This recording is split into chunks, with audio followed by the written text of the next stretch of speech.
भगवान श्री कृष्ण कहते हैं, मन बहुत चंचल है जो इंसान के दिल में उथल पुथल कर देता है। श्री कृष्ण कहते हैं, जैसे वे मेरे पास आते हैं वैसे ही मैं उन्हें ग्रहण करता हूँ। सभी पथ पार्थ मानव को मेरी ओर ले आते हैं। इंद्रियों से मिलने वाला सुख पहले तो अमृत जैसा लगता है, लेकिन अंत में यह विष के समान कड़वा होता है। जब ध्यान में महारत हासिल हो जाती है तो मन हवा रहित स्थान में दीपक की लौ की तरह अडिग रहता है।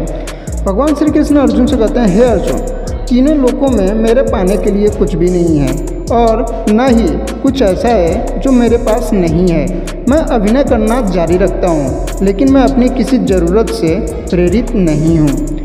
कर्म मुझ पर इसलिए नहीं टिकते क्योंकि मैं उनके परिणामों से जुड़ा नहीं हूँ। जो लोग इसे समझते हैं और इसका अभ्यास करते हैं वे स्वतंत्रता में रहते हैं।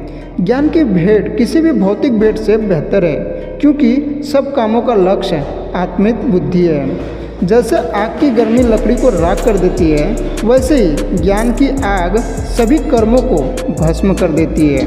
अपना काम हमेशा दूसरों के कल्याण में ध्यान रखकर करें।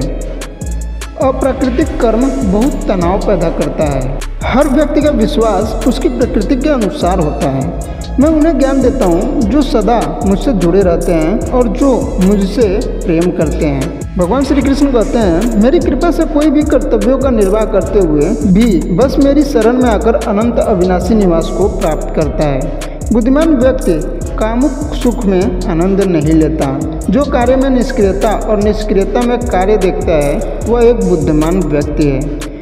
मैं धरती की मधुर सुगंध हूँ, मैं अग्नि की उष्मा हूँ, मैं ही सभी जीवित प्राणियों का जीवन और मैं ही सन्यासियों का आत्मसंयम हूँ। तुम उसके लिए शोक करते हो जो शोक करने के योग्य नहीं है और फिर भी ज्ञान की बातें करते हो। बुद्धिमान व्यक्ति न जीवित और न ही मृत व्यक्ति के लिए शोक करता है। बुद्धिमान व्यक्ति को समाज कल्याण के लिए बिना आसक्ति के काम करना चाहिए। श्री कृष्ण कहते हैं, कर्म मुझे बांधता नहीं क्योंकि मुझे कर्म के प्रतिफल की कोई इच्छा नहीं।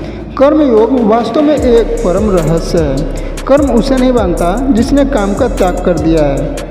अपने अनिवार्य कार्य करो, क्योंकि वास्तव में कार्य करना निष्क्रियता से बेहतर है। आत्मज्ञान की तलवार से काटकर अपने हृदय से अज्ञान के संदेह को अलग करके अनुशासित बनो।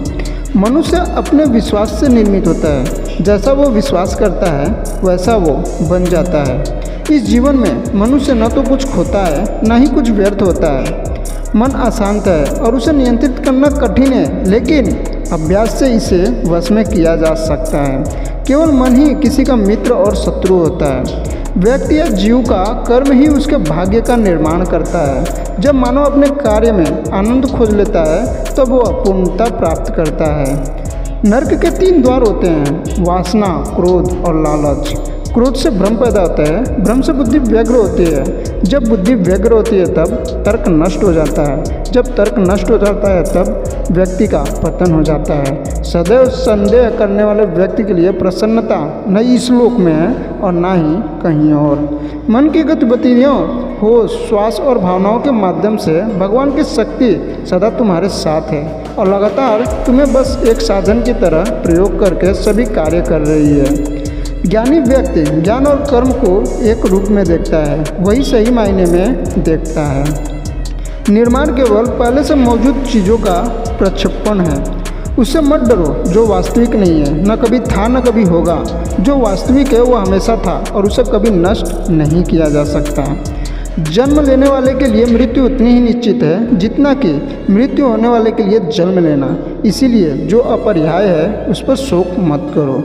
जो मन को नियंत्रित नहीं करते उसके लिए वह शत्रु के समान कार्य करता है। आशा करता हूँ कि आपको वीडियो पसंद आया रहेगा। पसंद आया रहेगा तो कमेंट करके ज़रूर बताएं और चैनल में ना हो तो चैनल को सब्सक्राइब कर लें और बेल आइकन को प्रेस करके ऑल पे क्लिक कर लें।